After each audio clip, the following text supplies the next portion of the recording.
Hello, this is 13 with another video for Silk Trades. Today we're going to be going over the option strategy Iron Condor. It's a strategy I usually don't use too much, but when you find the right stock, it is extremely powerful. It gives you a great advantage over a lot of traders, especially if you know the stock very well. So let's get right into it.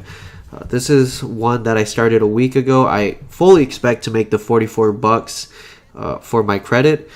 This is on our challenge account, so I only bought one spread. I believe I put up a collateral of, I can't remember, but I think it was about $150. So 3 to 1, pretty good odds, especially when you're hitting a 60-70% probability of completely taking 100% back home. So let's get straight into it. So we're looking at Verizon. I got a 53.56 Iron Condor that is performed by getting this contract that we see right here. So to make it pretty easy, you're going to be wanting to sell Verizon 53 put and buying a 52 put for this. And then for the top one, for the calls, you're going to be wanting selling in the money 56 call and a 57 call you're going to be wanting to buy. So it's basically kind of the same thing as just a regular credit spread. The only difference is you're going to be doing it on both sides, which creates this like little constriction, a little, where it gets its name, the Iron Condor. As we're looking into it, it's going to be pretty straightforward. So you're going to always want to sell in the money. So Verizon 56, Verizon 53 for the put. A lot of people make this mistake, and I really want to emphasize this so I don't see anyone in my group making this mistake. You always want to sell the credit that is going to be more profit. If you do it reverse, you're just going to screw yourself. You're going to lose money no matter what.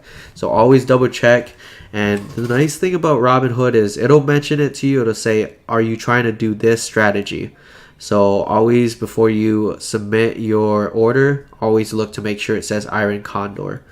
But yeah, I mean, it's basically just doing a credit spread on both sides, so puts and calls.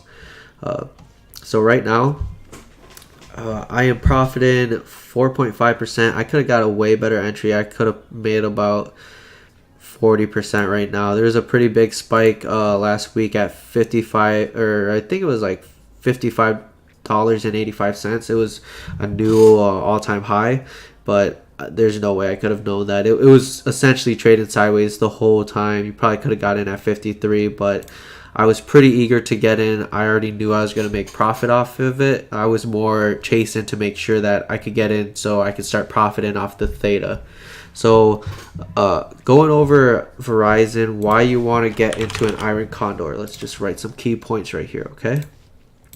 For an Iron Condor, some key points and why you'd want to get into it. For one, you think that the stock price is going to stay stagnant. Okay, so that basically means you think the stock price is going to trade between, let's say, Verizon. I think it's going to trade between $53 and $56. I don't think it's going to go above $57. I don't think it's going to end up at like $52 at the end of my contract. And the end of my contract is, I think it's, October 26th. So I got about 2 more weeks of this left. I'm pretty confident in it. So stock price is going to stay stagnant. You're going to also want to play it to profit off of theta, so time decay. And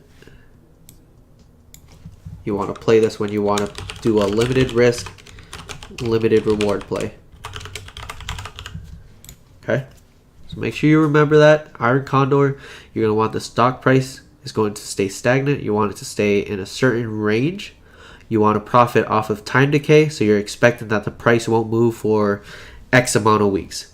And the limited risk and limited reward, so you want to take this if you want to have a low risk play and you want to know exactly how much money you could possibly lose. Okay. Now, I want to get into it more. I want to explain how I came up with a Verizon Iron Condor. So we're gonna go over it real quick. Let's look at the daily. So I probably could have got into this a little bit sooner, but I was trading on the uptrend that Verizon was having. So I was trading at like 54, and I sold at this peak right here. I sold at this peak because it was hitting the upper Bollinger Band.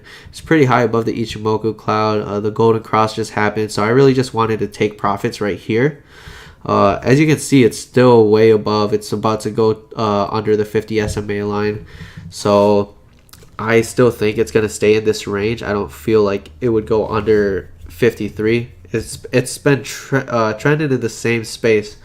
It's almost formed a triple bottom, which is kind of worrisome, but after looking at the Verizon chart and looking at the daily chart, you can see it basically trades sideways for a long period of time. So it's already been 2 months and it's traded sideways. So that's why I got into the Iron Condor. I didn't think there would be any breakout. 5G just came out, so that's my only real concern. We're not going to see a big price movement for 5G for probably another couple months, honestly. When it does happen, I am long on Verizon, so I definitely will pick up shares if I see Verizon go to $53. That's kind of where the major support seems to be. 53.20 is basically kind of the bottom that I've seen in the past couple days. But as we're looking at it, let me just go over it. This is over a span of 2 months that it's traded sideways. This is probably the number one reason why I got into the Iron Condor. As you can see, volume is pretty average. It's not going to go over the limit, as well as RSI. RSI is traded right in between. It's never getting overbought. And if it gets overbought, which right up here, it basically just takes its time to get back to a normal sideways trend.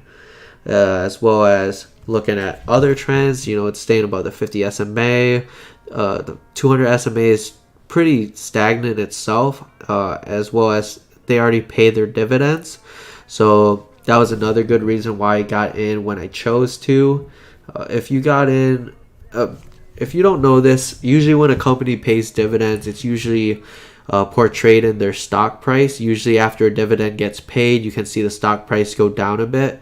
A lot of people get amped that dividends yield and all that type of stuff, but it doesn't really matter unless you're holding it long term. So just keep that in mind. Anyways, that's why I picked the Iron Condor. This is the type of candlesticks you want to see. You want to see it trading sideways for quite a long time. Another good one, I wouldn't recommend an Iron Condor for Apple, just because you can make way more money doing a credit spread or a naked call when it hits like a support line.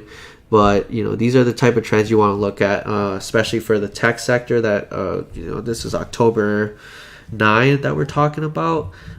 Tech sector already got beat down quite a bit. So if you're looking at Google or Amazon, even Apple, it's been traded in the same range. The reason why I want to get an Iron Condor for Apple is because it hit 233. There's really no way to tell if Apple can bounce back. So most of the times you're gonna be wanting to play Iron Condor in smaller stocks, so like Verizon or Coca-Cola. Let's look at Coca-Cola. As you can see right here, it's been traded in this exact same Bollinger Band. Nothing's been changed. Everything's trended the same. It's staying within its normal range. Volume's pretty stagnant, staying in the middle of the RSI. You see that? That's usually good indicators. I look at the RSI. If it's trading right in the middle and it's not getting overbought or oversold, that usually indicates that the company you're looking at is going to be pretty stagnant, really low volatility, and you're not going to have to worry too much about it. Also, I apologize a little bit if I sound sick. My nose is still pretty stuffy. I'm not sure what I caught, but it's not fun. Let me see if I can find another example just to quickly show you guys what I'm talking about, because I really do believe Iron Condors are pretty powerful as long as you know what you're getting into.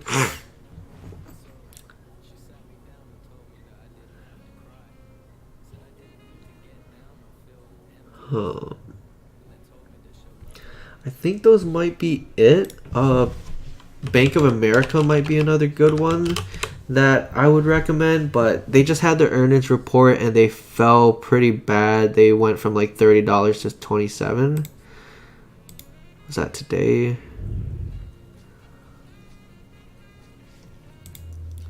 Yeah, but I'm sure you guys get the gist. I don't really have any companies off the top of my head. Verizon is just one that I'm pretty confident on.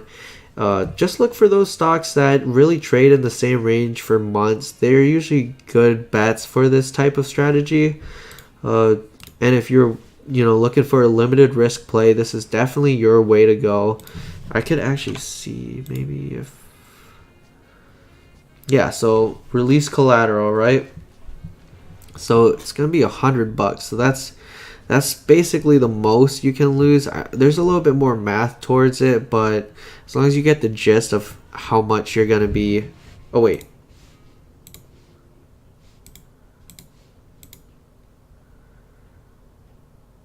Yeah. So 100 collateral. Sorry about that. The minimum credit's 42. So on a credit spread, you do 100 minus 42. I believe Iron Condor is basically the same. So this is actually maybe like a 1-1 risk reward ratio or a 2-1. If you have any questions on it, please do let me know. It is a pretty advanced option strategy in terms of doing options in general. So make sure you have a full understanding of how to do it before you get into it. I want to make sure that you guys understand it clearly.